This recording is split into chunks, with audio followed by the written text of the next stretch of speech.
दोस्तों, मैं हूँ क्रिस और स्वागत है आपका हमारे हिंदी चैनल में। आपकी जिंदगी की डोर किसके हाथ में है? एक पल रुककर पूरी ईमानदारी से खुद से यह सवाल पूछिए, क्या ये डोर आपके हाथ में है या फिर आपकी नौकरी, आपके बॉस, आपके रिश्तों, समाज की उम्मीदों और आपके फोन पर लगातार बजने वाली नोटिफिकेशंस के हाथ में? क्या आप अपनी जिंदगी जी रहे हैं या जिंदगी आपको घसीट रही है? हम सब एक अंधी दौड़ में भाग रहे हैं। ज्यादा पैसा, ज्यादा सफलता, ज्यादा नाम, ज्यादा खुशी और इस ज्यादा की तलाश में हम अंदर से खोखले होते जा रहे हैं। हम थक चुके हैं। हमारा दिमाग हजारों विचारों के शोर से फट रहा है। हम शांति चाहते हैं, सुकून चाहते हैं, लेकिन मिलता है सिर्फ और ज्यादा तनाव, ज्यादा चिंता और ज्यादा खालीपन। ऐसा लगता है जैसे हम किसी अदृश्य पिंजरे में कैद हैं जिसके ताले भी अदृश्य हैं। हम छटपटाते हैं, जोर लगाते हैं, लेकिन और ज्यादा उलझते जाते हैं। लेकिन क्या हो अगर मैं आपसे कहूँ कि इस पिंजरे से बाहर निकलने का एक रास्ता है। एक ऐसा रास्ता जो जोर लगाने के बारे में नहीं बल्कि सब कुछ छोड़ देने के बारे में है। एक ऐसा रास्ता जो लड़ने के बारे में नहीं बल्कि झुक जाने के बारे में है। एक ऐसा रास्ता जो कुछ बनने की कोशिश के बारे में नहीं बल्कि जो आप पहले से है उसे होने देने के बारे में है। आज हम कोई साधारण किताब की बात नहीं करने वाले। आज हम एक रहस्य की बात करेंगे, एक 2500 साल पुराने रहस्य की, जिसे एक बूढ़े दार्शनिक ने दुनिया को सौंपा और फिर हमेशा के लिए पहाड़ों में गायब हो गया। उस दार्शनिक का नाम था लाओ त्सु और उस रहस्यमयी किताब का नाम है ताओ ते चिंग। यह कोई हाउ टू गाइड नहीं है, यह कोई 7 स्टेप्स टू सक्सेस वाली किताब नहीं है। यह एक आईना है, एक ऐसा आईना जो आपको आपकी असलियत दिखाता है। यह एक नदी है जो आपको बहाव के साथ जीना सिखाती है, बहाव के खिलाफ लड़ना नहीं। ये वो खामोशी है जिसमें जिंदगी के सारे जवाब छुपे हैं। आज हम सिर्फ इस किताब की समरी नहीं जानेंगे, आज हम एक यात्रा पर चलेंगे। आधुनिक दुनिया के शोर से निकलकर लाओ त्सु की गहरी शांति में उतरने की यात्रा, अहंकार की जेल से निकलकर अस्तित्व की आजादी को महसूस करने की यात्रा। तो अपने दिमाग के दरवाजे खोल लीजिए, अपनी सारी धारणाओं को कुछ देर के लिए बाहर रख दीजिए और मेरे साथ इस रहस्यमयी दुनिया में डूबने के लिए तैयार हो जाए। ये यात्रा आपकी जिंदगी को देखने का नजरिया हमेशा के लिए बदल सकती है। लाओ त्सु अपनी किताब की शुरुआत एक ऐसे वाक्य से करते हैं जो हजारों सालों से दार्शनिकों को चकरा रहा है। वह कहते हैं, जिस ताव को शब्दों में बताया जा सके वह असली शाश्वत ताव नहीं है, जिस नाम को पुकारा जा सके वह असली शाश्वत नाम नहीं है। यह क्या बात हुई? अगर आप उसे बता ही नहीं सकते तो पूरी किताब किस बारे में है? यही से हमारा दिमाग, जिसे हर चीज को लेबल करने की परिभाषा देने की आदत है, चकराने लगता है। हम हर चीज को एक डब्बे में बंद करना चाहते हैं। यह अच्छा है, ये बुरा है, ये भगवान है, ये शैतान है, ये सफलता है, यह विफलता है। लाओ त्सु कहते हैं, जिंदगी की सबसे बड़ी सच्चाई, वह परम शक्ति किसी डब्बे में बंद नहीं हो सकती। ताओ का शाब्दिक अर्थ है मार्ग या द वे, पर यह कौन सा मार्ग है? यह कोई सड़क नहीं है जिस पर आपको चलना है। ये वह अदृश्य प्रवाह है जिसमें पूरी कायनात, पूरा ब्रह्मांड चल रहा है। ये वो नियम है जिससे तारे घूमते हैं, मौसम बदलते हैं, बीच से पेड़ बनता है और नदी समंदर की तरफ बहती है। इसे किसी ने बनाया नहीं, ये बस है, हमेशा से था, हमेशा रहेगा। इसे समझने के लिए संगीत की कल्पना कीजिए। आप संगीत को सुन सकते हैं, महसूस कर सकते हैं, उस पर झूम सकते हैं, लेकिन क्या आप हवा में से संगीत के कण को पकड़ कर कह सकते हैं, देखो ये रहा संगीत? नहीं, संगीत दो सुरों के बीच की खामोशी में है। वह एक प्रवाह है। ताओ वही ब्रह्मांड का संगीत है। वो हर जगह है लेकिन दिखाई नहीं देता। वह हर चीज का स्रोत है लेकिन खुद कुछ नहीं है। आधुनिक इंसान की सबसे बड़ी समस्या यही है, हम इस संगीत को सुनना भूल गए हैं। हम अपनी बुद्धि, अपने तर्क, अपने अहंकार के शोर में इतने डूब गए हैं कि हमें वह शाश्वत धुन सुनाई ही नहीं देती जो हमारे अंदर और बाहर लगातार बज रही है। हम सोचते हैं कि हम अपने जीवन के संगीतकार हैं, हम हर सुर को कंट्रोल कर सकते हैं। लाओ त्सु मुस्कुराते हैं और कहते हैं, तुम संगीतकार नहीं हो, तुम तो बस एक वाद्य यंत्र इंस्ट्रूमेंट हो। तुम्हारी सार्थकता लड़ने में नहीं, उस महान संगीत के साथ एक सुर होने में है। जब आप एक नदी को देखते हैं तो आप क्या देखते हैं? पानी। लेकिन नदी सिर्फ पानी नहीं है, नदी वह प्रवाह है, वह गति है, वह यात्रा है। ताव वही जीवन की परम नदी है। हम सब उसकी छोटी छोटी लहरें हैं। लहर का अहंकार उसे यह सोचने पर मजबूर कर सकता है कि मैं अलग हूँ, मैं सबसे ऊंची उठूंगा, लेकिन अंत में हर लहर को वापस नदी में ही मिलना है। लहर की समझदारी इसी में है कि वह खुद को नदी का हिस्सा समझे, उसे लड़े नहीं। तो जब लाओ त्सु कहते हैं कि ताव को बताया नहीं जा सकता, तो उनका मतलब है कि इसे बुद्धि से समझा नहीं जा सकता, इससे सिर्फ महसूस किया जा सकता है। जब आप सुबह उगते सूरज को देखकर शांत हो जाते हैं, जब आप किसी बच्चे की निश्चल हंसी सुनते हैं, जब आप बिना किसी कारण के गहरी शांति महसूस करते हैं, उन क्षणों में आप ताव को छू रहे होते हैं। आप उस प्रवाह के साथ एक हो जाते हैं। यह कोई भगवान नहीं है जिसकी आपको पूजा करनी है, यह कोई नियम नहीं है जिसे आपको मानना है। ये बस है और आपकी जिंदगी का एकमात्र मकसद है, इस होने के साथ अपने होने को मिला देना, अपनी छोटी मैं को उस अनंत है में विलीन कर देना। वो वही एक ऐसा रहस्य जिसे अगर आपने जान लिया तो तनाव, चिंता और बनाव जैसे शब्द आपकी डिक्शनरी से हमेशा के लिए मिट जाएंगे। मैंने कहा था कि यह सहताओ तेचिंग का दिल है, लेकिन ये सिर्फ एक किताब का दिल नहीं है। यह उस जीवन का दिल है जिसे आप हमेशा से जीना चाहते थे पर कभी जी नहीं पाए। वह जीवन जिसमें संघर्ष नहीं सहजता है, जिसमें बोझ नहीं बहाव है, जिसमें थकान नहीं उत्सव है। तो चलिए इस रहस्य पर से पर्दा उठाते हैं। वही इसका सीधा साधा अनुवाद है अकर्म या नॉन डूइंग। और यही इसी पहले कदम पर हमारा आधुनिक बेचैन दिमाग धोखा खा जाता है। हमारे लिए कुछ न करना का मतलब है आलस, समय की बर्बादी, निकम्मापन। हमें बचपन से सिखाया गया है खाली दिमाग, दिमाग शैतान का घर। वक्त इस वशिप द होडे यू वक्त लिखिए यू गेट। ये सारी बातें हमारे सिस्टम में एक जहर की तरह घोल दी गई है। एक ऐसा जहर जो हमें यकीन दिलाता है कि हमारी कीमत हमारे काम से है, हमारी व्यस्तता से है। हम जितना ज्यादा संघर्ष करेंगे हम उतने ही महान कहलाएंगे। आराम करना पाप है, शांत बैठना अपराध है। लाओ त्सु 2500 साल पहले इस जहर को देख चुके थे। वह जानते थे कि इंसान अपनी सबसे बड़ी शक्ति को, अपनी सहजता को इस लगातार कुछ करते रहने की सनक में खो देगा। और इसीलिए उन्होंने हमें यह अमृत दिया। वह तो सबसे पहले अपने दिमाग से यह बात एक हथौड़े की तरह तोड़कर निकाल दीजिए कि वह का मतलब आलसी हो जाना है। नहीं, बिल्कुल नहीं। यह आलस का दर्शन नहीं है। ये परम कुशलता, अल्टीमेट एफिशिएंसी का दर्शन है। ये सहजता का, फ्लो का, ब्रह्मांड की लय के साथ एक हो जाने का दर्शन है। वह का असली मतलब है प्रयास रहित कर्म, एफर्टलेस एक्शन। एक पल रुकिए और इस शब्द को अपने अंदर उतरने दीजिए। प्रयास रहित कर्म, ऐसा काम जिसमें कोई प्रयास ना हो, कोई संघर्ष ना हो, कोई तनाव ना हो। ऐसा काम करना जो इतना सहज हो कि लगे आप कुछ कर ही नहीं रहे। जैसे नदी बहती है, जैसे हवा चलती है, जैसे फूल खिलता है। क्या फूल को खिलने में कोई मेहनत करनी पड़ती है? क्या नदी को बहने में कोई तनाव होता है? नहीं, वह बस अपना स्वभाव जी रहे हैं। वह व्यय है, अपने असली स्वभाव में लौट आना। और हमारा असली स्वभाव संघर्ष करना नहीं है। हमारा असली स्वभाव है आनंद और सहजता से कर्म करना। वह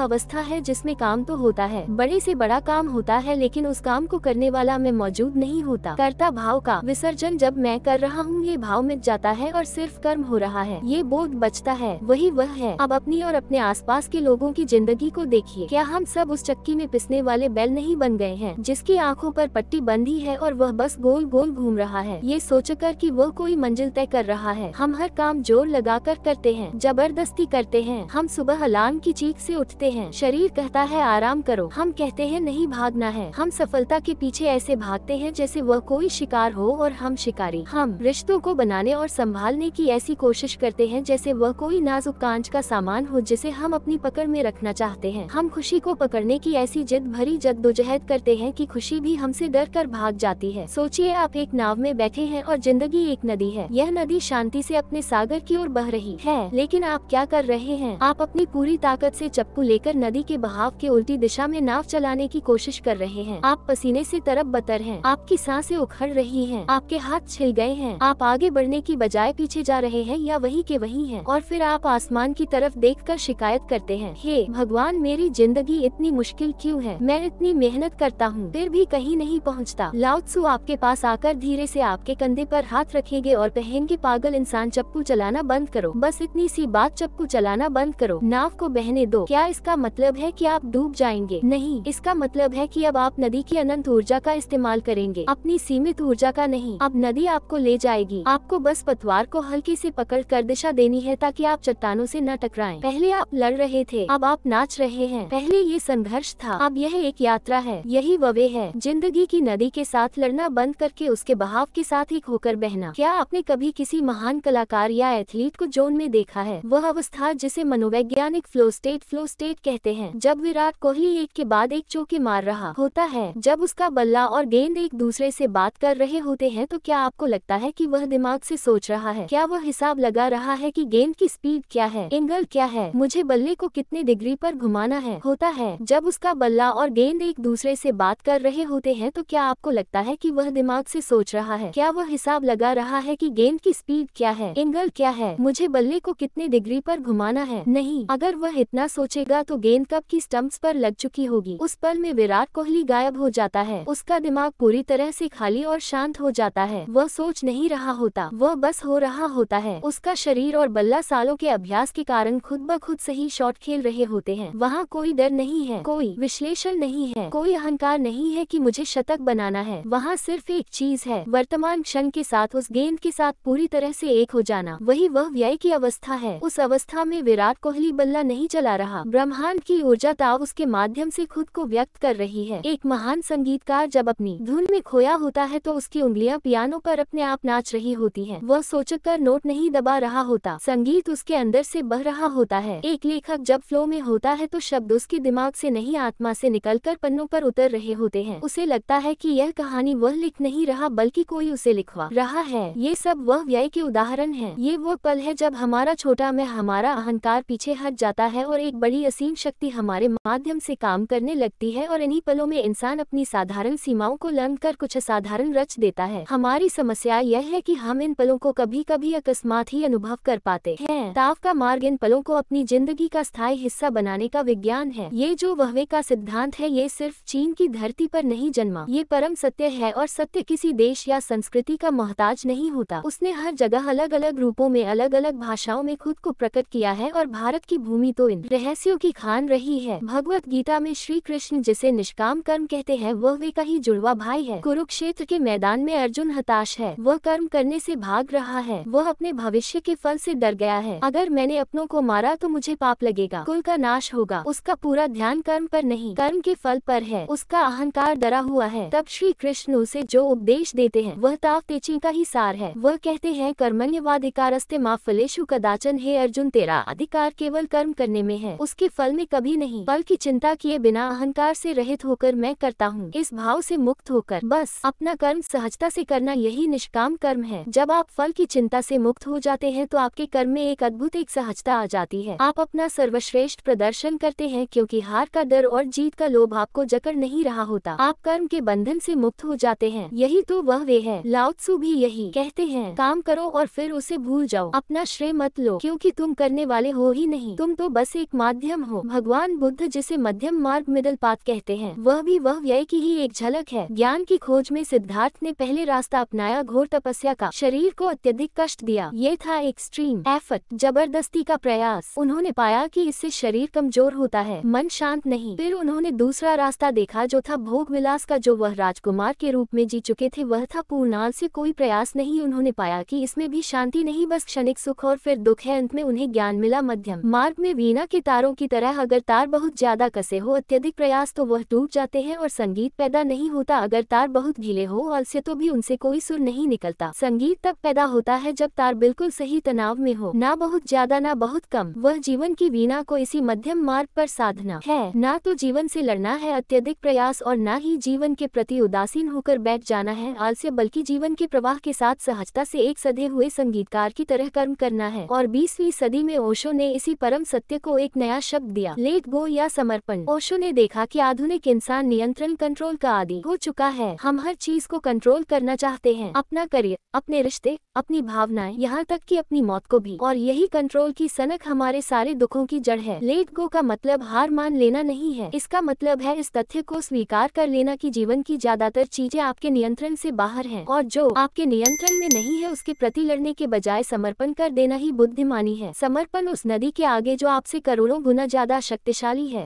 जब आप समर्पण करते हैं, जब आप लेट गो करते हैं, तो आप अचानक शांत और शक्तिशाली महसूस करने लगते हैं, क्योंकि अब आप अपनी छोटी मोटी शक्ति पर निर्भर नहीं है। आपने खुद को उस ब्रह्मांडीय ऊर्जा के हवाले कर दिया है जो ग्रहों को चलाती है और फूलों को खिलाती है। तो चाहे आप उसे वह कहें, निष्काम कर्म कहें, मध्यम मार्ग कहें या लेट गो कहें, बात एक ही है। बात है उस छोटे डरे हुए मैं को रास्ते से हटाने की, जो हर चीज को कंट्रोल करने की कोशिश कर रहा है। और जैसे ही वह मैं हटता है, जादू घटित होता है। जीवन एक संघर्ष से बदल कर एक नृत्य बन जाता है। यहाँ तक की बातें आपको बहुत अच्छी लग सकती हैं, लेकिन सवाल उठता है, मैं इसे अपनी जिंदगी में कैसे लागू करूँ? मैं तो एक कॉर्पोरेट जॉब में हूँ, मेरे ऊपर डेडलाइंस का प्रेशर है, घर पर परिवार की जिम्मेदारियाँ हैं, मैं चप्पू चलाना कैसे बंद कर दूँ? वही का मतलब जिम्मेदारियों से भागना नहीं है, इसका मतलब है जिम्मेदारियों को एक नए सहज ढंग से निभाना। यहाँ कुछ व्यवहारिक तरीके हैं। एक, जबरदस्ती करना बंद करें। Stop forcing things. अपनी जिंदगी के उन क्षेत्रों को पहचानिए जहाँ आप जबरदस्ती कर रहे हैं। रिश्तों में क्या आप किसी को बदलने की कोशिश कर रहे हैं? क्या आप किसी से अपने हिसाब से प्यार करवाना चाहते हैं? ये जबरदस्ती है। वो वही कहता है, लोगों को वैसे ही स्वीकार करें जैसे वे हैं, अपनी उम्मीदों का बोझ उन पर मत डालें, आप बस अपना प्रेम दे बिना किसी शर्त के। आप देखेंगे कि रिश्ता अपने आप खिल उठेगा। करियर में क्या आप किसी प्रमोशन के लिए मरे जा रहे हैं? क्या आप सफलता के लिए दिन रात खुद को जला रहे हैं? ये जबरदस्ती है। वह कहता है, अपने काम को पूरी लगन और ईमानदारी से करो, लेकिन नतीजे से मत चिपको, प्रक्रिया का आनंद लो, जब आप सर्वश्रेष्ठ काम करते हैं तो सफलता एक बाय प्रोडक्ट की तरह खुद ब खुद आती है, उसे चस करने की जरूरत नहीं है। रचनात्मकता में क्या आप एक लेखक हैं और आपसे लिखा नहीं जा रहा? राइटर्स ब्लॉक, क्या आप एक कलाकार हैं और कोई नया विचार नहीं आ रहा? जबरदस्ती मत करो, कंप्यूटर के सामने बैठकर घंटों तक सिर मत मारो। वह कहता है उठो टहलने जाओ, संगीत सुनो, प्रकृति में समय बिताओ, अपने दिमाग को खाली छोड़ दो। जब दिमाग सहज और शांत होगा तो विचार एक झरने की तरह अपने आप फूट पड़ेंगे। दो, रुकने की कला सीखें, the art of the pause. हमारी दुनिया हमें सिखाती है don't just stand there, do something. वहाँ खड़े मत रहो, कुछ करो। ताओ का आश कहता है don't just do something, stand there, बस कुछ मत करो, वहीं खड़े रहो। जब आप किसी समस्या में फंस जाए, जब आप कंफ्यूज हो, तो तुरंत एक्शन लेने की अपनी आदत पर लगाम लगाएं। रुके, एक गहरी सांस लें, कुछ मत करें। जैसे गंदा पानी शांत छोड़ने पर अपने आप साफ हो जाता है, वैसे ही आपका शांत मन आपको समाधान अपने आप दिखा देगा। जल्दबाजी में लिए गए ज्यादातर फैसले गलत होते हैं। रुकना, इंतजार करना और सही समय पर सहज कर्म करना, यही वही की निशानी है। हरी प्रकृति को अपना गुरु बनाएं, मेक नेचर योर टीचर। शहर की भागदौड़ से थोड़ा समय निकालकर प्रकृति के पास बैठे, वो वही की सबसे बड़ी कक्षा है। एक पेड़ को देखें, वो ऊंचा उठने के लिए कोई चिंता नहीं करता, वह बस सूरज की रोशनी लेता है, जमीन से पानी लेता है और सहजता से बढ़ता है। उसे कोई जल्दी नहीं है। बादलों को देखें, उनका कोई लक्ष्य नहीं है, कोई मंजिल नहीं है, वह बस हवा के साथ बहते हैं, अपना आकार बदलते हैं और फिर भी पूरे आसमान को ढक लेते हैं। बारिश करते हैं, जीवन देते हैं। पानी को देखें, वह हमेशा सबसे कम प्रतिरोध का रास्ता चुनता है। वह चट्टान से लड़ता नहीं, उसके बगल से निकल जाता है। वह नर्म है, फिर भी दुनिया की सबसे कठोर चीजों को काट सकता है। जब भी आप तनाव में हो, प्रकृति के पास जाएं, वह आपको याद दिलाएगी कि जीवन कितना सहज और सरल हो सकता है। छोटी चीजों पर ध्यान दें, फोकस ऑन द स्मॉल। हम हमेशा बड़े लक्ष्यों के पीछे भागते हैं और इस चक्कर में वर्तमान के छोटे छोटे पलों का आनंद लेना भूल जाते हैं। वह व्यय है जो काम अभी आपके हाथ में है, उसे पूरी उपस्थिति, पूरे ध्यान के साथ करना, चाहे वह कितना भी छोटा क्यों ना हो। अगर आप चाय पी रहे हैं तो सिर्फ चाय पीजिए, अपने फोन को, अपनी चिंताओं को भूल जाए, बस चाय की गर्मी, उसकी खुशबू, उसके स्वाद को महसूस कीजिए। जब आप वर्तमान के हर छोटे काम को पूरी तन्मयता से करने लगते हैं तो भविष्य की चिंता अपने आप खत्म हो जाती है और आपका जीवन छोटे छोटे आनंदमय पलों की एक श्रृंखला बन जाता है। 5, भरोसा करना सीखें, लर्न टू ट्रस्ट। ये सबसे मुश्किल और सबसे जरूरी कदम है, वह व्यय का आधार है। जीवन पर भरोसा, ताव पर भरोसा, ये भरोसा कि ब्रह्मांड आपके खिलाफ नहीं है, वह आपके साथ है। ये भरोसा कि हर चीज सही समय पर हो रही है, भले ही अभी आपको समझ न आ रहा हो। जब आप भरोसा करना सीख जाते हैं तो आप नियंत्रण करने की अपनी जरूरत को छोड़ पाते हैं, आप जीवन के आगे समर्पण कर पाते हैं और जिस पल आप समर्पण करते हैं उसी पल जीवन का सारा बोझ आपके कंधों से उतर जाता है। आप हल्के हो जाते हैं, आजाद हो जाते हैं। वह व्यय का सार क्या है? ये जीवन से भागना नहीं है, ये जीवन में पूरी तरह से होश पूर्वक और सहजता से उतरना है। ये शक्तिहीन होना नहीं है, यह अपनी छोटी अहंकार की शक्ति को छोड़कर ब्रह्मांड की अनंत शक्ति से जुड़ जाना है। ये लक्ष्यहीन होना नहीं है, ये लक्ष्य के तनाव से मुक्त होकर यात्रा का आनंद लेना सीखना है। हम खुद को ह्यूमन बीइंग, मानव कहते हैं, ह्यूमन डूइंग नहीं। हमारा मूल स्वभाव होना है, करना नहीं। कर्म हमारे होने से सहज ही प्रकट होना चाहिए, हमारे करने के तनाव से नहीं। वह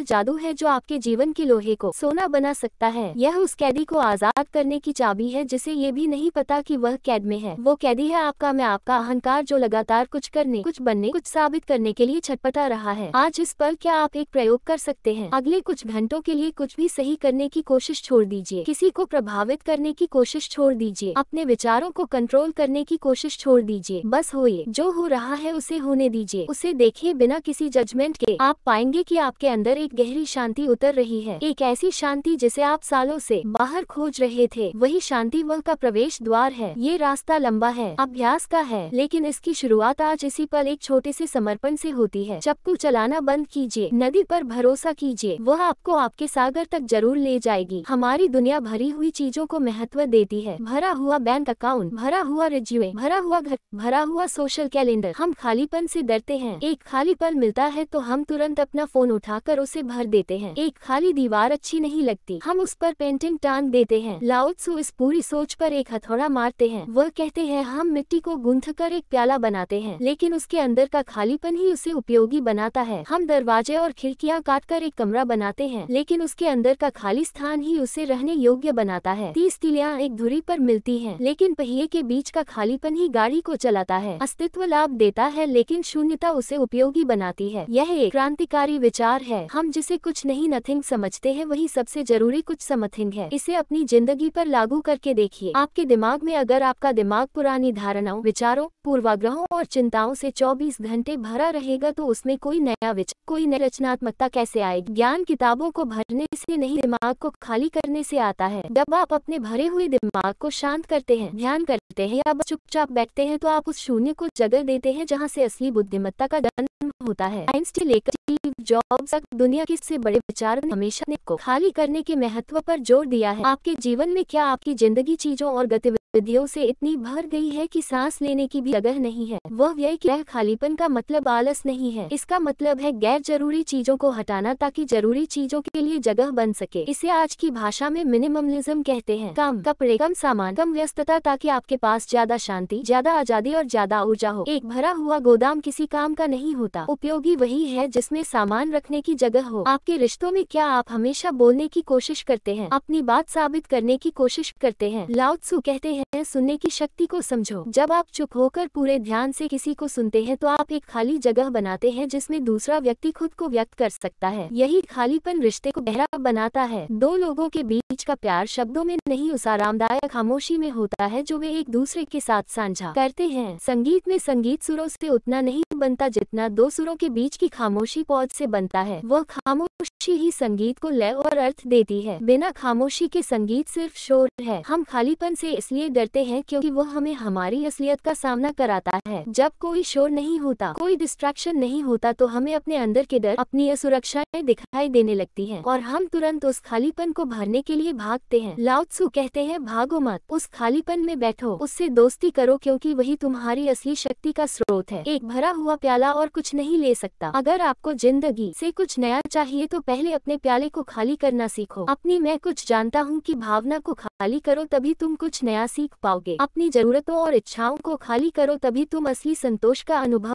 कर पाओगे। यह विरोधाभास ही ताव का सौंदर्य है। सबसे उपयोगी चीज है खालीपन, सबसे शक्तिशाली कर्म है अकर्म, सबसे बड़ा ज्ञान है ये जानना कि तुम कुछ नहीं जानते। अगर आपको पूरे तावचिन को सिर्फ एक समझना हो तो वह है पानी। लाओ त्सु पानी से मंत्रमुग्ध थे। उनके लिए पानी ताव का सबसे उत्तम रूप है। वह कहते हैं, दुनिया में पानी से ज्यादा नर्म और लचीली कोई चीज नहीं, फिर भी कठोर से कठोर चीजों को काटने में उससे बेहतर कुछ भी नहीं। यह एक और शक्तिशाली विरोधाभास है। नर्म कठोर को हरा देता है। The soft overcomes the hard. कमजोर शक्तिशाली पर विजय पाता है। The weak overcomes the strong. हमारी कहानी की शुरुआत एक ऐसी दुनिया से होती है जिसे हम सब जानते हैं। ये चट्टान की दुनिया है। जन्म से ही हमें सिखाया जाता है, मजबूत बनो, और मजबूत का मतलब क्या होता है? इसका मतलब है चट्टान बनो। अपनी भावनाओं को छिपाओ क्योंकि आंसू कमजोरी की निशानी है। अपनी बात पर अड़े रहो क्योंकि राय बदलना अस्थिरता का प्रतीक है। कभी हार मत मानो, चाहे उस लड़ाई में तुम्हारी आत्मा ही क्यों न कुचल रही हो। अपनी एक पहचान बनाओ, एक ठोस अपरिवर्तनीय पहचान, और फिर पूरी जिंदगी उस पहचान की रक्षा करो। ये चट्टान का पंथ है, हम सब इसके अनुयायी हैं। ऑफिस की दुनिया को देखिए, वहाँ चट्टान बनने की होड़ लगी है। जो सबसे ज्यादा आक्रामक है, जो अपनी आवाज सबसे ऊंची रखता है, जो कभी मुझे नहीं पता नहीं कहता, उसे लीडर माना जाता है। मीटिंग्स युद्ध के मैदान है जहाँ विचारों की नहीं, अहंकार की टक्कर होती है। हम अपनी राय को एक किले की तरह बनाते हैं और दूसरे के हर तर्क को एक हमले की तरह देखते हैं। हम जानकारी साझा नहीं करते, हम उसे जमा करते हैं क्योंकि ज्ञान शक्ति है और शक्ति का प्रदर्शन चट्टान का स्वभाव है। हम थक जाते हैं, जल जाते हैं, अंदर से खोखले हो जाते हैं, लेकिन बाहर से कठोरता का मुखौटा लगाए रखते हैं। हम वह चट्टान है जिस पर सफलता की नक्काशी तो हो रही है, लेकिन अंदर से हम दरक रहे हैं। रिश्तों में देखिए, हम अपने साथी से, अपने बच्चों से, अपने दोस्तों से प्यार करते हैं, लेकिन ये प्यार भी अक्सर चट्टानी होता है। मैंने जो कह दिया वही सही है, तुम्हें बदलना होगा, तुम मेरी उम्मीदों पर खरे नहीं उतरे। ये संवाद नहीं, यह एक चट्टान की दूसरी चट्टान पर फेंकी गई चिंगारियां हैं। हम भूल जाते हैं कि रिश्ता एक बगीचे की तरह है जिसे हर दिन सींचना पड़ता है। हम उसे एक मूर्ति की तरह मान लेते हैं जिसे एक बार बना दिया तो बस पूजना है। हम अपनी अपेक्षाओं की कठोरता में इतने जकड़े होते हैं कि सामने वाले इंसान की हुई नदी को देख ही नहीं पाते। हम चाहते हैं कि वह हमारी बनाई हुई घाटी में ही बहे। जब वह अपना रास्ता बदलती है तो हम टूट जाते हैं। हमारा अहंकार, हमारी चट्टानी पहचान बिखर जाती है और खुद से हमारा रिश्ता। ये तो सबसे बड़ी चट्टान है, मैं ऐसा ही हूँ। ये वाक्य हमने कितनी बार खुद से कहा है। हमने अपनी आदतों, अपनी सोच, अपनी सीमाओं को पत्थर की लकीर मान लिया है। हम बदलना चाहते हैं लेकिन हमारी चट्टानी पहचान हमें बदलने नहीं देती। मैं सुबह नहीं उठ सकता, मैं पब्लिक में बोल नहीं सकता, गुस्सा तो मेरे स्वभाव में है। ये सब क्या है? ये वह चट्टान है जिसे हम अपनी पीठ पर लादे घूम रहे हैं। हैं, ये सोचकर कि यह हमारा सहारा है, जबकि असल में यही हमारा सबसे बड़ा बोझ है। इस चट्टानी दुनिया का एक ही अंतिम सत्य है, टूटना। चट्टान कितनी भी विशाल क्यों ना हो, कितनी भी कठोर क्यों ना हो, एक दिन टूटती जरूर है। समय की मार, परिस्थितियों के थप्पड़े, जीवन की अप्रत्याशित लहरें, कोई न कोई उसे तोड़ ही देता है। नौकरी चली जाना एक भूकंप की तरह उस चट्टान को हिला देता है। किसी अपने का बिछड़ जाना एक ऐसी दरार पैदा करता है जो कभी नहीं भरती। बीमारी एक हथौड़े की तरह उस पर वार करती है और जब चट्टान टूटती है तो वह बिखर जाती है, उसके टुकड़े हो जाते हैं, वह फिर कभी वैसी नहीं हो पाती। हम में से कितने लोग अपनी जिंदगी के किसी न किसी मोड़ पर इस टूटन को महसूस नहीं करते। वह एहसास जब लगता है कि सब कुछ खत्म हो गया, जब हमारा बनाया हुआ साम्राज्य, हमारी बनाई हुई पहचान ताश के पत्तों की तरह ढह जाती है। वह क्षण जब हमें एहसास होता है कि जिस कठोरता को हम अपनी ताकत समझते थे वही हमारी सबसे बड़ी कमजोरी निकली। यही इसी ट्यूटन के बिंदु पर लाओ त्सु एक फुसफुसाहट के साथ आते हैं। वह कहते हैं, चट्टान मत बनो, पानी बनो। यह एक क्रांति का आह्वान है, ये सिर्फ एक सलाह नहीं है, यह एक नया जीवन जीने का निमंत्रण है। यह उस पंथ को छोड़ने का निमंत्रण है जिसकी हमने पीढ़ियों से पूजा की है। तो आइए इस निमंत्रण को स्वीकार करें और पानी के रहस्यों की गहराइयों में उतरे। पानी का पहला और सबसे गहरा पाठ है विनम्रता। कल्पना कीजिए, एक पहाड़ की चोटी पर बर्फ पिघलती है, पानी की एक बूंद बनती है। उसका लक्ष्य क्या है? ऊपर उठना, आकाश को छूना नहीं। उसका एकमात्र लक्ष्य है नीचे जाना। वह हमेशा सबसे निचला रास्ता खोजती है। वह पत्थरों से टकराती है, मुड़ जाती है, वह दरारों में समा जाती है, वह ढलानों पर लुढ़कती है। वह रुकती नहीं, लड़ती नहीं, बस बहती है हमेशा नीचे की ओर। ये यात्रा अपमानजनक लग सकती है। हमारी दुनिया में तो हर कोई ऊपर चढ़ना चाहता है। कॉर्पोरेट लैडर, सामाजिक सीढ़ी, सफलता का शिखर। हम टॉप पर रहना चाहते हैं, नंबर 1 बनना चाहते हैं। नीचे जाने को तो हार माना जाता है, लेकिन पानी की यात्रा को देखिए। वह बूंद अकेली शुरू होती है, लेकिन जैसे जैसे वह नीचे जाती है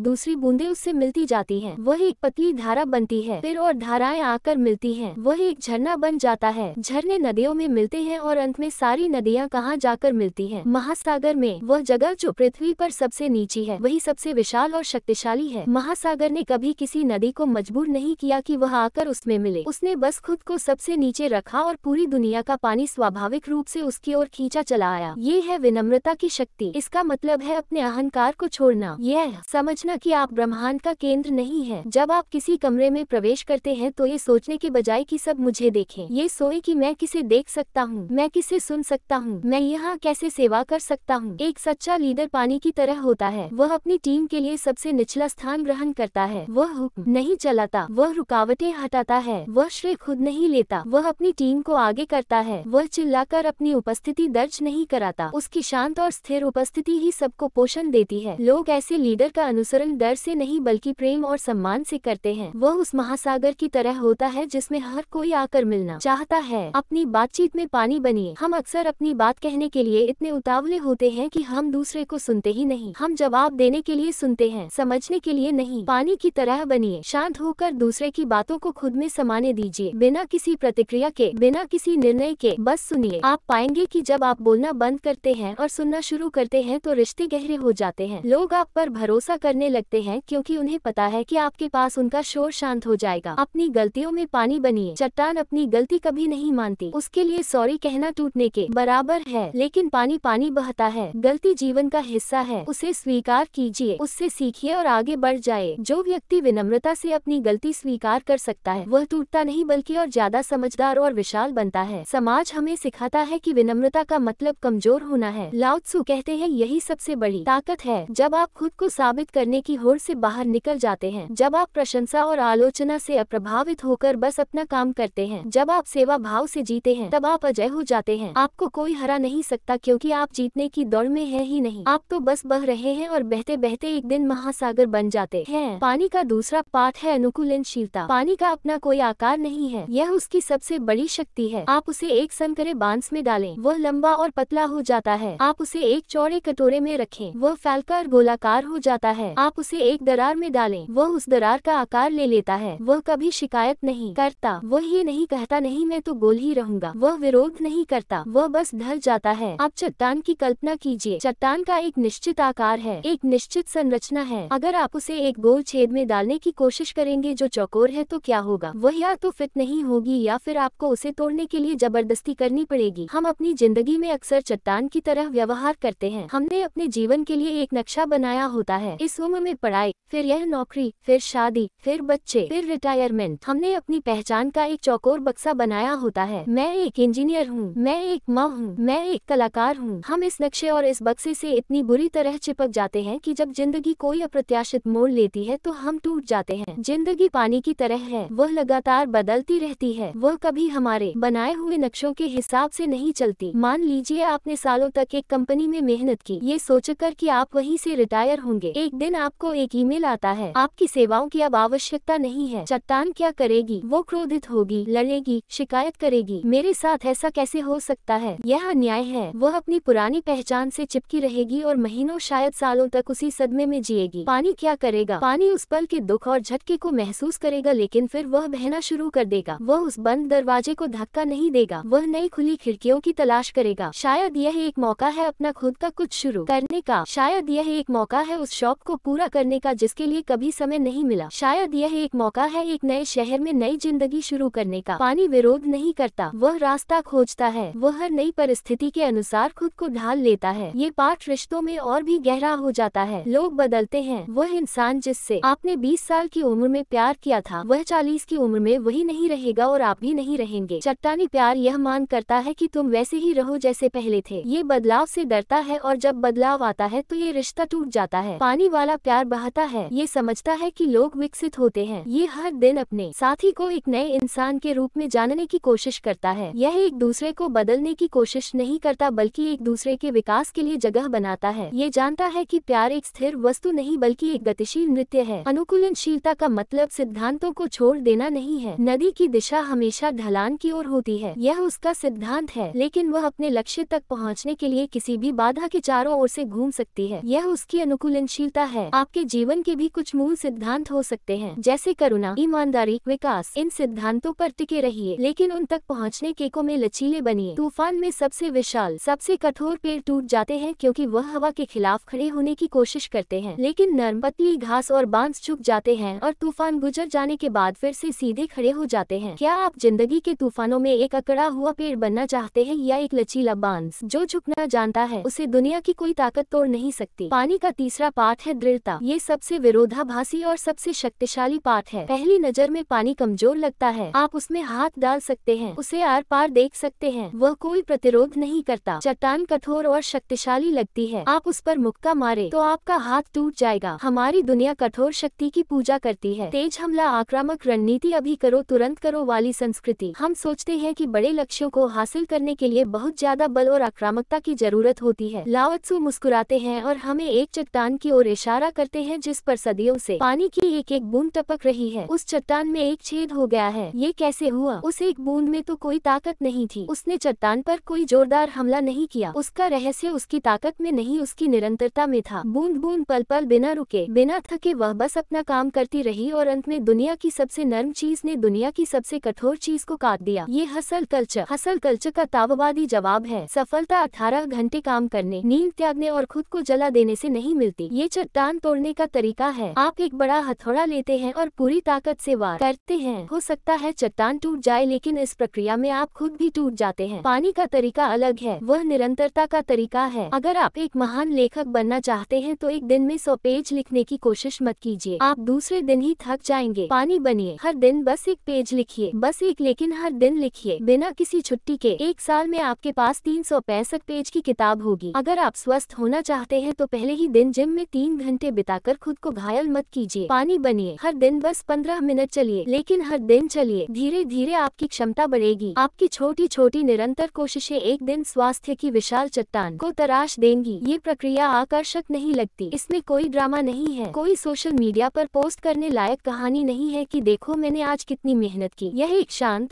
मौन, लगभग अदृश्य प्रक्रिया है, लेकिन ब्रह्मांड के सबसे बड़े चमत्कार इसी तरह काम करते हैं। एक बीज से पेड़ धीरे धीरे हर दिन थोड़ा थोड़ा बढ़कर बनता है। एक नदी मंद गति से सदियों तक बहकर एक घाटी को काट देती है। पानी की दृढ़ता आक्रामक नहीं बल्कि ग्रहणशील है। वो लड़ता नहीं, वो बस मौजूद रहता है। वह अपने लक्ष्य पर जुनून की तरह सवार नहीं होता, वह बस सहजता से उसकी ओर बहता रहता है। जब भी आप किसी बड़ी चुनौती का सामना करें तो उसे एक ही झटके में तोड़ने की कोशिश न करें। खुद से पूछे, पानी यहाँ क्या करेगा? पानी उस चुनौती को छोटे छोटे प्रबंधनीय हिस्सों में तोड़ देगा और फिर हर दिन शांति और निरंतरता के साथ एक एक बूंद की तरह उस पर काम करेगा। याद रखिए, आपकी इच्छा शक्ति एक मांसपेशी की तरह है। अगर आप उसे एक ही दिन में बहुत ज्यादा इस्तेमाल करेंगे तो वह थक जाएगी, लेकिन अगर आप उसे हर दिन थोड़ा थोड़ा प्रशिक्षित करेंगे तो वह इतनी मजबूत हो जाएगी कि किसी भी बाधा को पार कर सके। सफलता एक हिंसक विस्फोट नहीं है, यह एक शांत सतत प्रवाह है। कोमल बनो पर निरंतर बनो और तुम किसी भी चट्टान को काट दोगे। पानी का चौथा और अंतिम पाठ है स्पष्टता। एक गिलास में पानी लीजिए और उसमें एक मुट्ठी मिट्टी डाल दीजिए। पानी गंदा, धुंधला और अपारदर्शी हो जाएगा, आप उसके आर पार नहीं देख सकते। ये हमारे मन की स्थिति है। हर दिन विचारों, भावनाओं, चिंताओं, इच्छाओं और सूचनाओं की मिट्टी हमारे मन रूपी पानी में घुलती रहती है। सोशल मीडिया की अंतहीन स्क्रॉलिंग, काम का तनाव, रिश्तों की उलझने, भविष्य की चिंताएं, ये सब मिलकर हमारे मन को गंदा कर देती हैं। हम स्पष्ट रूप से सोच नहीं पाते, हमें सही और गलत में फर्क समझ नहीं आता, हम बेचैन और भ्रमित महसूस करते हैं। अब इस गंदे पानी को साफ करने के लिए आप क्या करेंगे? क्या आप उसमें हाथ डालकर मिट्टी को बाहर निकालने की कोशिश करेंगे? नहीं, इससे पानी और ज्यादा गंदा हो जाएगा। क्या आप उसे हिलाएंगे? इससे कीचड़ और घुल जाएगा। पानी को साफ करने का एकमात्र तरीका है, उसे बस छोड़ दो। गिलास को मेज पर रखिए और बस इंतजार कीजिए, कुछ मत कीजिए। धीरे धीरे गुरुत्वाकर्षण अपना काम करेगा, मिट्टी के भारी कण नीचे बैठने लगेंगे, पानी धीरे धीरे शांत होने लगेगा और कुछ समय बाद आप देखेंगे कि सारी गंदगी नीचे बैठ गई है और ऊपर का पानी क्रिस्टल की तरह साफ और पारदर्शी हो गया है। ये ताव का सबसे गहरा ध्यान सूत्र है। जब आपका मन अशांत हो, जब आप भ्रमित हो, तो उसे जबरदस्ती साफ करने की कोशिश मत करो। और ज्यादा सोचने से और ज्यादा विश्लेषण करने से और ज्यादा सलाह लेने से मन का कीचड़ और ज्यादा उबलेगा। बस शांत हो जाओ, एक शांत जगह खोजो, अपनी आंखें बंद करो और कुछ मत करो, बस अपनी सांसों को देखो। विचारों को आने और जाने दो जैसे वह आकाश में बादल हो। उनसे लड़ो मत, उन्हें पकड़ो मत, उनका विश्लेषण मत करो, बस एक साक्षी बन जाओ। ये कुछ न करने की कला है। वह शुरुआत में ये बहुत मुश्किल लगेगा, आपका मन आपको हजारों दिशाओं में खींचेगा, लेकिन अगर आप बस बैठे रहे तो धीरे धीरे आपके मन का पानी भी शांत होने लगेगा। सारी चिंताएं, सारे भय, सारा शोर नीचे बैठने लगेगा और जब मन का सरोवर शांत और स्पष्ट हो जाता है तो चमत्कार होता है। आपको अपने सभी सवालों के जवाब मिल जाते हैं। वह जवाब बाहर से नहीं आते, वह आपके अंदर से ही उभरते हैं। स्पष्टता आपके भीतर से प्रकट होती है। आपको अचानक पता चल जाता है कि आपको क्या करना है। आपको अपने जीवन का अगला कदम बिल्कुल साफ दिखाई देने लगता है। यह आत्मज्ञान की प्रक्रिया है। सच्चा ज्ञान किताबों में या गुरुओं के उपदेशों में नहीं है, वह आपके अपने शांत मन की गहराइयों में छिपा है। जब तक पानी गंदा है, आप उस खजाने को नहीं देख सकते। इसलिए हर दिन खुद को एक ठहराव का उपहार दें, चाहे वो सुबह के 10 मिनट का ध्यान हो या प्रकृति में एक शांत चहलकदमी या बस खिड़की से बाहर चुपचाप देखना। अपने मन को शांत होने का मौका दें। जब आप निर्णय लेने की हड़बड़ी में होते हैं तो रुकें। जब आप क्रोध या भय से भरे होते हैं तो प्रतिक्रिया ना दें, बस अपने पानी को शांत होने दें। एक स्पष्ट मन से लिया गया एक निर्णय एक भ्रमित मन से लिए गए 100 निर्णयों से बेहतर होता है। हम अपनी यात्रा के अंत में आ गए हैं। हमने चट्टान के पंथ को देखा, उसकी कठोरता, उसका अहंकार और उसका अंतिम सत्य टूटना, और हमने पानी के मार्ग को खोजा, उसकी विनम्रता, उसकी अनुकूलनशीलता, उसकी दृढ़ता और उसकी स्पष्टता। अब चुनाव आपका है। यह कोई एक बार का चुनाव नहीं है, ये हर दिन, हर पल, हर स्थिति में किया जाने वाला चुनाव है। जब ट्रैफिक में कोई आपकी कार के आगे कट मारता है तो क्या आप हॉर्न बजाकर चिल्लाने वाली चट्टान बनेंगे या गहरी सांस लेकर उसे जाने देने वाला पानी? जब आपका बॉस आपके काम की आलोचना करता है तो क्या आप रक्षात्मक होने वाली चट्टान बनेंगे या उस फीडबैक को सीखने के अवसर के रूप में देखने वाला पानी? जब जिंदगी आपकी योजनाओं को पटरी से उतार देती है तो क्या आप शिकायत करने वाली और किस्मत को कोसने वाली चट्टान बनेंगे या उस नई दिशा में बहने का रास्ता खोजने वाला पानी? जब आप खुद से निराश होते हैं तो क्या आप आत्मा आलोचना की कठोर चट्टान बनेंगे या आत्म करुणा की कोमल प्रवाह वाला पानी? चट्टान बनना आसान लगता है क्योंकि हमारी पूरी दुनिया इसी सिद्धांत पर बनी है, लड़ो, जीतो, हावी हो जाओ। लेकिन यह एक थका देने वाला रास्ता है। ये निरंतर संघर्ष का मार्ग है। पानी बनना शुरुआत में मुश्किल लग सकता है। इसमें अहंकार को छोड़ना पड़ता है, इसमें नियंत्रण की इच्छा को त्यागना पड़ता है, इसमें अनिश्चितता को गले लगाना पड़ता है, लेकिन अंततः ये स्वतंत्रता का मार्ग है, ये सहजता का, प्रवाह का और असीम शक्ति का मार्ग है। लाओ त्सु कहते हैं, पानी किसी से प्रतिस्पर्धा नहीं करता, इसलिए कोई उसे हरा नहीं सकता। तो अगली बार जब आप नदी के किनारे खड़े हो या बारिश की बूंदों को देखें या महासागर की लहरों को सुने, तो रुके और उस पानी से सीखें। वो आपका सबसे महान गुरु है, वो आपको जीवन का सबसे गहरा रहस्य सिखा रहा है। असली शक्ति कठोरता में नहीं, कोमलता में है। असली विजय लड़ने में नहीं, बहने में है। चट्टान मत बनो, टूट जाओगे, पानी बनो और तुम हमेशा हमेशा अपना रास्ता खोज लोगे। तुम अपनी मंजिल, अपने महासागर तक पहुँच ही जाओगे। हमारी पूरी सभ्यता अहंकार पर बनी है। मैं, मेरा, मुझे, मैं सबसे अच्छा हूँ, मेरा पद सबसे ऊंचा है, मुझे सबसे ज्यादा सम्मान मिलना चाहिए। हम अपनी पहचान, अपने नाम, अपनी डिग्री, अपनी संपत्ति, अपनी उपलब्धियों से बनाते हैं। हम इस मैं को बनाने और बचाने में अपनी पूरी जिंदगी लगा देते हैं। लाओ त्सु इस मैं को सबसे बड़ा धोखा, सबसे बड़ा भ्रम कहते हैं। वह कहते हैं जो अपनी बाई करता है उसका कोई मान नहीं होता, जो खुद को सही ठहराता है वह कभी चमक नहीं सकता, जो अपनी सफलता का दिखावा करता है वह लंबे समय तक टिक नहीं सकता। क्यों? क्योंकि जब आप खुद को एक ठोस पहचान, मैं एक डॉक्टर हूँ, मैं एक सीईओ हूँ, मैं बहुत बुद्धिमान हूँ, दे देते हैं तो आप खुद को एक पिंजरे में बंद कर लेते हैं। आप ताव के अनंत प्रवाह से कट जाते हैं। आप एक लहर बन जाते हैं जो खुद को नदी से अलग समझ रही है, और जो भी चीज प्रवाह से कट जाती है वह मुरझा जाती है। असली ज्ञान तब शुरू होता है जब आप कहते हैं मुझे नहीं पता। असली शक्ति तब शुरू होती है जब आप अपनी कमजोरियों को स्वीकार करते हैं, और असली महानता तब शुरू होती है जब आप अपने मैं को पीछे छोड़ देते हैं। इसी दर्शन से नेतृत्व, लीडरशिप का एक बिल्कुल नया मॉडल निकलता है जो आज के कॉर्पोरेट जगत के लिए किसी क्रांति से कम नहीं है। आज का लीडर कैसा होता है? वह सबसे आगे रहता है, क्रेडिट लेता है, आदेश देता है और सबको बताता है कि वह कितना महान है। लाओ त्सु के अनुसार सबसे उत्तम लीडर कौन है? सबसे उत्तम शासक वह है जिसके होने का प्रजा को सिर्फ एहसास होता है। उससे कम उत्तम वह है जिससे प्रजा प्रेम करती है और उसकी प्रशंसा करती है। उससे भी कम वह है जिससे प्रजा डरती है, और सबसे निकृष्ट वह है जिसका प्रजा तिरस्कार करती है। सोचिए, एक ऐसा लीडर जो लगभग अदृश्य हो। जब काम पूरा हो जाता है तो टीम के लोग कहते हैं ये हमने खुद किया।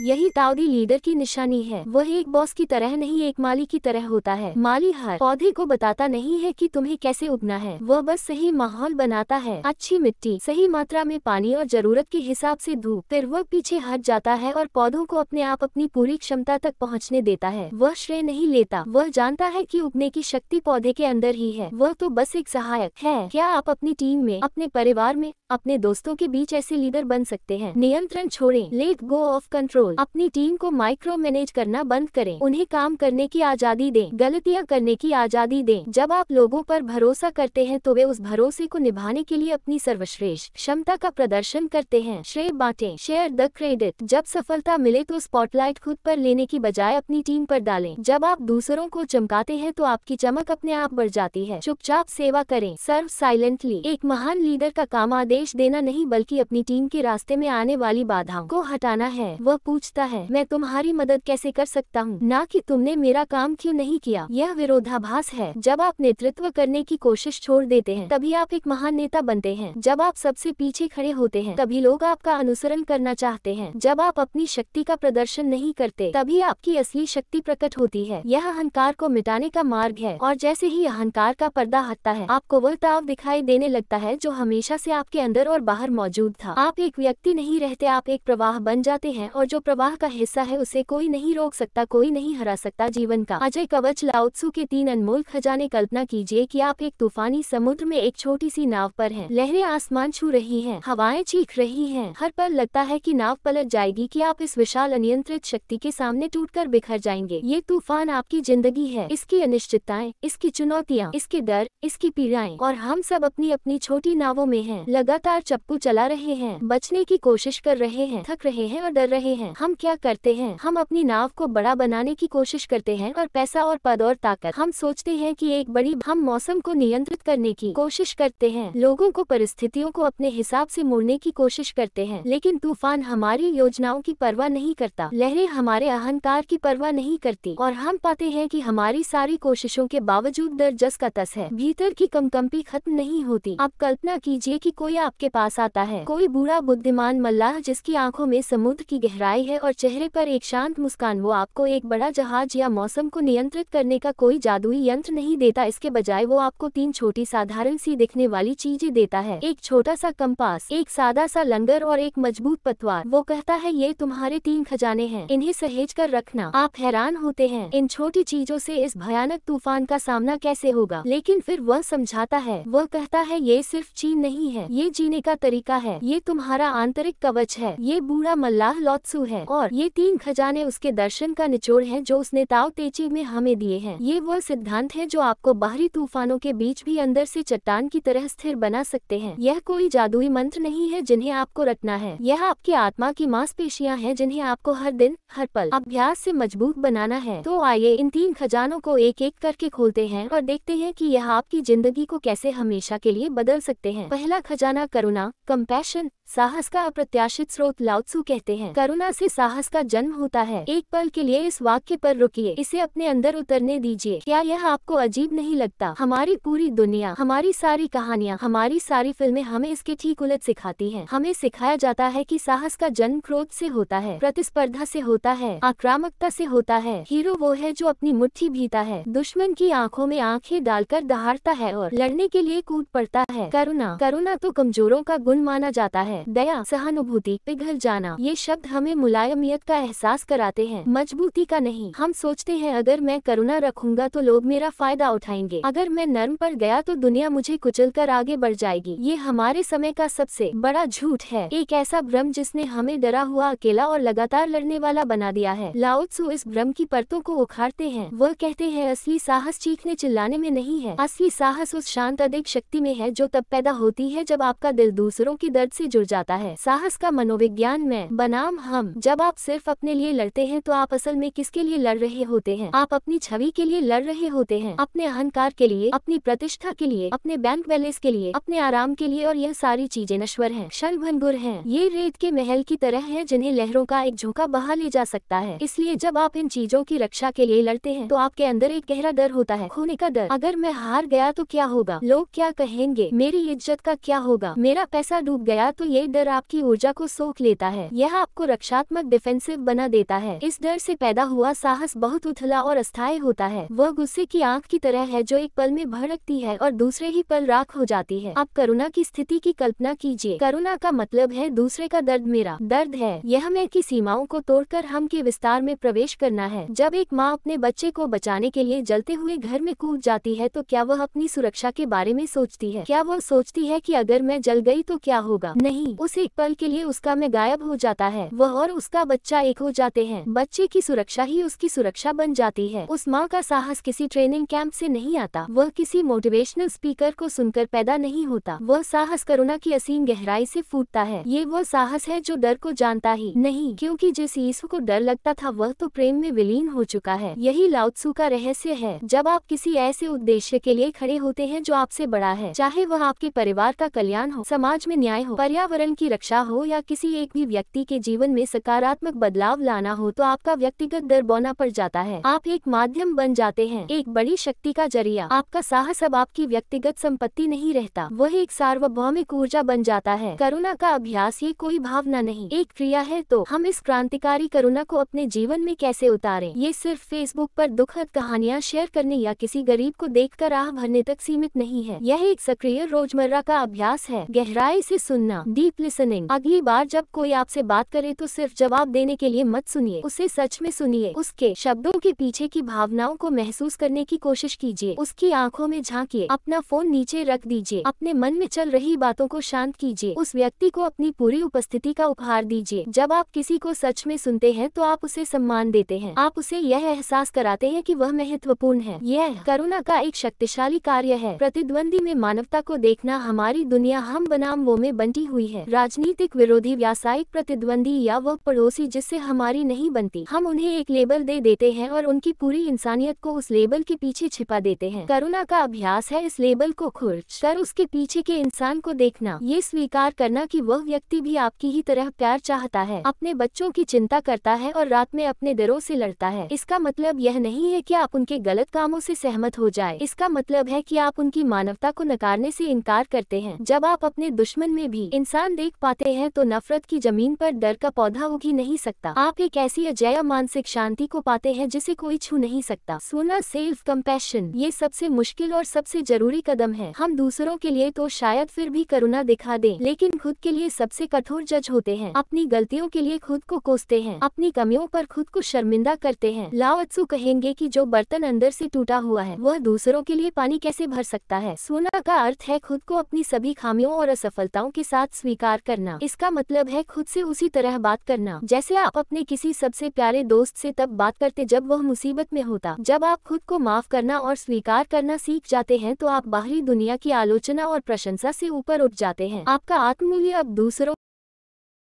आपके पास सोचने के लिए, महसूस करने के लिए और बस होने के लिए कितना अतिरिक्त समय और मानसिक स्थान उपलब्ध हो गया है। नहीं कहना सीखे। The joy of saying no. सरलता सिर्फ चीजों के बारे में नहीं है, यह आपकी प्रतिबद्धताओं, कमिटमेंट्स के बारे में भी है। हम अक्सर उन चीजों के लिए हाँ कह देते हैं जो हम वास्तव में करना नहीं चाहते, सिर्फ इसलिए कि हम किसी को निराश नहीं करना चाहते या अच्छे दिखना चाहते हैं। अपनी ऊर्जा का सम्मान करें। उन चीजों के लिए हाँ कहें जो आपकी आत्मा को पोषित करती है और उन चीजों के लिए विनम्रता पूर्वक नहीं कहना सीखें जो आपकी ऊर्जा को खत्म करती है। जब आप कम चीजें करते हैं तो आप उन्हें बेहतर ढंग से और अधिक आनंद के साथ कर पाते हैं। जब आप सरलता को अपनाते हैं तो आप बाजार के बनाए हुए मायाजाल से बाहर निकल जाते हैं। आप उस झूठी दौड़ से मुक्त हो जाते हैं जो आपसे कहती है कि आप अपूर्ण हैं। आप पाते हैं कि आपके पास पहले से ही वह सब कुछ है जो आपको खुश और संपूर्ण रहने के लिए चाहिए और इस आंतरिक पूर्णता के एहसास से उदारता एक विचार या एक कर्तव्य नहीं रह जाती, यह आपका स्वभाव बन जाती है। आप अपना समय, अपनी ऊर्जा, अपना ध्यान, अपना प्रेम और हाँ अपना पैसा भी खुशी खुशी साझा करते हैं क्योंकि आप जानते हैं कि देने से आप कम नहीं होते बल्कि और भी ज्यादा हो जाते हैं। तीसरा खजाना विनम्रता, ह्यूमिलिटी, नेतृत्व का सर्वोच्च स्वरूप। लाओ त्सु कहते हैं विनम्रता से नेतृत्व का जन्म होता है। यह शायद तीनों में सबसे क्रांतिकारी विचार है। हमारी दुनिया में नेतृत्व की छवि क्या है? एक शक्तिशाली सीईओ जो ऊंचे मंच से आदेश देता है, एक करिश्माई राजनेता जो हजारों की भीड़ को संबोधित करता है, एक जनरल जो अपनी सेना का नेतृत्व करता है। इन सभी छवियों में एक बात समान है, लीडर सबसे आगे होता है, सबसे ऊपर होता है, स्पॉटलाइट में होता है। लाओ त्सु इस पूरी छवि को ध्वस्त कर देते हैं। वह कहते हैं सच्चा लीडर वह नहीं जो खुद को सबसे ऊपर रखता है बल्कि वह है जो खुद को अपने लोगों की सेवा में सबसे नीचे रखता है। पानी का दर्शन, नेतृत्व का प्राकृतिक नियम। लाओ त्सु प्रकृति से अपनी सबसे गहरी उपमाएं लेते हैं। नेतृत्व को समझाने के लिए वह पानी का उदाहरण देते हैं। पानी का स्वभाव क्या है? वह हमेशा नीचे की ओर बहता है। वह हमेशा सबसे निचले स्थान की तलाश करता है। वो किसी से लड़ता नहीं, किसी से टकराता नहीं। अगर उसके रास्ते में कोई चट्टान आ जाए तो वह उससे लड़कर उसे तोड़ने की कोशिश नहीं करता। वह बस अपना रास्ता बदलकर उसके पास से निकल जाता है। और फिर भी दुनिया में पानी से ज्यादा शक्तिशाली और जीवनदायी कोई तत्व नहीं है। अपने इसी नीचे की ओर बहने के गुण के कारण छोटी छोटी धाराएं मिलकर नदियां बनती हैं और सारी नदियां अंत में महासागर में विलीन हो जाती हैं। महासागर महान क्यों है? क्योंकि वह सबसे नीचे रहना स्वीकार करता है। वह हर नदी का स्वागत करता है बिना किसी भेदभाव के। सच्चा लीडर पानी की तरह होता है। वह ज्ञान, शक्ति या अधिकार के अहंकार में ऊपर नहीं बैठता। वह अपने लोगों के बीच उतरता है, उनकी सुनता है, उनकी जरूरतों को समझता है और उनकी सेवा करता है। वह खुद को एक पात्र की तरह खाली रखता है ताकि दूसरों के विचार, उनकी प्रतिभा और उनकी ऊर्जा उसमें समा सके। जो लीडर चिल्लाकर कहता है मैं बॉस हूँ, मेरी सुनो, वो असल में असुरक्षित होता है। उसे अपनी सत्ता को साबित करने की जरूरत पड़ती है, लेकिन एक विनम्र लीडर को ऐसा करने की जरूरत नहीं होती। उसकी शक्ति उसके पद से नहीं बल्कि उसके प्रभाव से आती है। लोग उसका अनुसरण डर के कारण नहीं बल्कि सम्मान और प्रेम के कारण करते हैं। वे जानते हैं कि यह लीडर उनके सर्वोत्तम हित के लिए काम कर रहा है, अपने अहंकार के लिए नहीं। अहंकार का भरा हुआ प्याला, अहंकार और विनम्रता के बीच का अंतर एक भरे हुए और एक खाली प्याले की तरह है। एक अहंकारी व्यक्ति का प्याला उसके अपने ज्ञान, अपनी राय और अपने पूर्वाग्रहों से लबालब भरा होता है। उसे लगता है कि उसे सब कुछ पता है। जब कोई उसे कुछ नया बताने की कोशिश करता है तो वह ज्ञान प्याले के ऊपर से बह जाता है, अंदर जा ही नहीं पाता। वह सीखने के लिए बंद हो जाता है और जो सीखना बंद कर देता है उसका विकास रुक जाता है। इसके विपरीत एक विनम्र व्यक्ति का प्याला हमेशा खाली रहता है। वह ये स्वीकार करता है कि वह सब कुछ नहीं जानता। वह हर व्यक्ति में, हर स्थिति में, यहाँ तक कि अपनी गलतियों में भी सीखने का एक अवसर देखता है। उसके लिए एक छोटा बच्चा भी गुरु हो सकता है, एक आलोचक भी शिक्षक हो सकता है। ये सीखने की अंतहीन प्यास ही उसे बुद्धिमान बनाती है। एक अहंकारी लीडर एक ऐसा बगीचा बनाता है जिसमें सिर्फ एक ही तरह का फूल उग सकता है। वह जो उसकी प्रशंसा करे, वह आलोचना, असहमति या नए विचारों को एक खतरे के रूप में देखता है। नतीजा ये होता है कि उसके आसपास केवल चापलूस इकट्ठा हो जाते हैं और संगठन धीरे धीरे सड़ने लगता है। एक विनम्र लीडर एक ऐसा बगीचा बनाता है जिसमें हजारों तरह के फूल खिल सकते हैं। वह विविधता को प्रोत्साहित करता है। वह असहमति को एक उपहार के रूप में देखता है क्योंकि वह जानता है कि असली हीरा हमेशा घर्षण से ही पैदा होता है। वह एक ऐसा सुरक्षित वातावरण बनाता है जहां लोग अपनी राय रखने से, नए प्रयोग करने से और यहां तक कि असफल होने से भी नहीं डरते। और ऐसे ही वातावरण में नवाचार, इनोवेशन, रचनात्मकता, क्रिएटिविटी और सच्ची प्रगति का जन्म होता है। विनम्रता का अभ्यास। स्वयं को कम सोचना याद रखिए। विनम्रता का अर्थ खुद को कम आंकना या आत्म तिरस्कार नहीं है। ये सोचना नहीं है कि मैं किसी लायक नहीं हूँ। विनम्रता का सही अर्थ है स्वयं के बारे में कम सोचना। यह अपने ध्यान को लगातार मैं, मुझे, मेरा से हटाकर हमें, हमारा पर केंद्रित करना है। दूसरों की सफलताओं का जश्न मनाएं। जब आपकी टीम में कोई अच्छा काम करे तो सारा श्रेय खुद लेने की कोशिश ना करें। सार्वजनिक रूप से उनकी प्रशंसा करें। उनकी सफलता को अपनी सफलता बनाएं। जब आप दूसरों को ऊपर उठाते हैं तो आप खुद ब खुद ऊपर उठ जाते हैं। मुझे नहीं पता कहने की शक्ति। ये 3 शब्द कहना बहुत मुश्किल हो सकता है, खासकर एक लीडर के लिए। हमें लगता है कि इससे हम कमजोर दिखेंगे, लेकिन सच इसके ठीक विपरीत है। जब आप ईमानदारी से स्वीकार करते हैं कि आपको कुछ नहीं पता तो आप दूसरों के लिए मदद करने और अपना ज्ञान साझा करने का दरवाजा खोल देते हैं। यह विश्वास पैदा करता है और लोगों को दिखाता है कि आप भी एक इंसान हैं। सलाह मांगे और सुने। निर्णय लेने से पहले उन लोगों से सलाह मांगे जो आपसे प्रभावित होंगे, और सिर्फ सलाह मांगे नहीं, उसे सच में सुने। भले ही आप अंत में उनकी सलाह ना माने, लेकिन उन्हें सुना जाना ही उन्हें मूल्यवान महसूस कराता है। विनम्रता एक चुंबकीय गुण है। ये लोगों को आपकी ओर आकर्षित करता है। यह आपको एक ऐसा लीडर बनाता है जिसके लिए लोग सिर्फ काम नहीं करते बल्कि जिसके प्रति वे समर्पित हो जाते हैं। यह आपको एक ऐसा इंसान बनाता है जो लगातार सीख रहा है, विकसित हो रहा है और अपने आसपास की दुनिया पर एक शांत, गहरा और सकारात्मक प्रभाव डाल रहा है। निष्कर्ष। भीतर का किला करुणा, सरलता, विनम्रता। ये लाओ त्सु के 3 खजाने हैं। यह कोई नैतिक उपदेश नहीं है जिन्हें आपको एक बोझ की तरह ढोना है।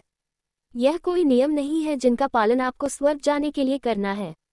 यह मनोविज्ञान के गहन सिद्धांत हैं। यह आपकी अपनी भलाई के लिए, आपके अपने मन की शांति के लिए, आपके अपने जीवन को सार्थक बनाने के लिए व्यवहारिक उपकरण है। करुणा आपके डर को पिघलाकर उसे साहस में बदल देती है। सरलता अभाव के भ्रम को तोड़कर आपको सच्ची समृद्धि का अनुभव कराती है। विनम्रता आपके अहंकार की दीवारों को गिराकर आपको ज्ञान और सच्चे प्रभाव से जोड़ती है। ये तीनों खजाने आपस में जुड़े हुए हैं। एक के बिना दूसरा अधूरा है। करुणा के लिए विनम्रता चाहिए, ये स्वीकार करने के लिए कि दूसरे का दर्द भी मेरे जितना ही वास्तविक है। सरलता आपको करुणा का अभ्यास करने के लिए समय और ऊर्जा देती है। विनम्रता आपको ये देखने में मदद करती है कि सच्ची खुशी चीजों में नहीं बल्कि जुड़ाव में है। आज की भागदौड़ भरी, प्रतिस्पर्धी और शोरगुल वाली दुनिया में ये 3 खजाने आपके भीतर एक शांत केंद्र, एक अभेद्य किला बनाने का नक्शा है। बाहरी दुनिया में तूफान आते रहेंगे, लहरें उठती रहेंगी, हवाएं चलती रहेंगी, आप उन्हें नियंत्रित नहीं कर सकते, लेकिन आप इन 3 खजानों को अपनी जिंदगी में उतार कर अपने भीतर एक ऐसी स्थिरता पा सकते हैं, एक ऐसा लंगर डाल सकते हैं जिसे कोई तूफान हिला नहीं सकता। आप पाएंगे कि आप बाहरी परिस्थितियों की कठपुतली नहीं रहे। खुशी और शांति के लिए अब आप बाहरी दुनिया पर निर्भर नहीं हैं। आपने खुशी का, शांति का और शक्ति का स्रोत अपने भीतर ही खोज लिया है। यह एक दिन में नहीं होगा, यह एक धीमी सतत प्रक्रिया है। हर दिन एक छोटा कदम उठाएं। आज किसी को बिना टोके सुने, कल अपनी अलमारी से एक ऐसी चीज निकालें जिसकी आपको जरूरत नहीं है। परसों किसी गलती के लिए खुद को माफ कर दें। धीरे धीरे अभ्यास के साथ आप पाएंगे कि आपकी नाव अब तूफान में डगमगा नहीं रही है। आप लहरों पर सवारी कर रहे हैं, हवा को अपने बालों में महसूस कर रहे हैं और अपनी यात्रा के हर पल का आनंद ले रहे हैं। एक शांत भीतरी मुस्कान के साथ आपने लाओ त्सु के रहस्य को समझ लिया है, आपने जीवन की कला को सीख लिया है। तो हम कहाँ पहुँचे? इस सवाल को हवा में तैरने दीजिए, इसे अपने भीतर गूंजने दीजिए। घंटों की बातचीत, हजारों साल पुरानी बुद्धिमत्ता के सागर में गोते लगाने के बाद हम आखिर खड़े कहाँ हैं? अगर आप एक साफ सुथरे जवाब की 5 कदमों वाले एक आसान से फॉर्मूले की या जीवन की सभी समस्याओं के एक जादुई समाधान की उम्मीद कर रहे हैं तो शायद आपको निराशा होगी, क्योंकि हम किसी मंजिल पर नहीं पहुंचे हैं। हम किसी पर्वत की चोटी पर नहीं खड़े हैं जहां से सब कुछ साफ और स्पष्ट दिखाई देता हो, बल्कि हम एक घने शोरगुल वाले जंगल से निकलकर एक विशाल, शांत और अनंत महासागर के किनारे आ खड़े हुए हैं। जंगल हमारा मन था, हमारी योजनाओं, हमारी चिंताओं, हमारी त्वाकांक्षाओं, हमारे डरों और हमारी परिभाषाओं का जंगल। हम उस जंगल में अपनी पूरी जिंदगी दौड़ते रहे, एक रास्ते से दूसरे रास्ते पर भटकते रहे मंजिल की तलाश में। और अब ताओ ते चिंग ने धीरे से हमारा हाथ पकड़ा और हमें उस जंगल से बाहर निकालकर इस किनारे पर लाकर खड़ा कर दिया है। यहाँ शोर नहीं है, यहाँ कोई दिशा निर्देश नहीं है, यहाँ सिर्फ विस्तार है, शांति है और लहरों की एक लयबद्ध आवाज है जो बस है। यही ताव है। हमने एक ऐसे रास्ते की बात की जो कोई मंजिल नहीं बल्कि एक यात्रा है। हमने एक ऐसी शक्ति की बात की जो जीतने में नहीं झुकने में है। हमने एक ऐसी उपलब्धि की बात की जो कुछ करने में नहीं कुछ ना करने में है। हमने एक ऐसे खजाने की बात की जो भरने में नहीं खाली करने में है। ये पंक्तियां विरोधाभासी लग सकती हैं, ये हमारी तर्कसंगत सोच पर, हमारी सीखी हुई हर बात पर सवाल उठाती हैं, और यही इसका उद्देश्य है। ताओ ते चिंग हमें कोई उत्तर नहीं देती, वह हमारे सारे उत्तर छीन लेती है। वह हमारे दिमाग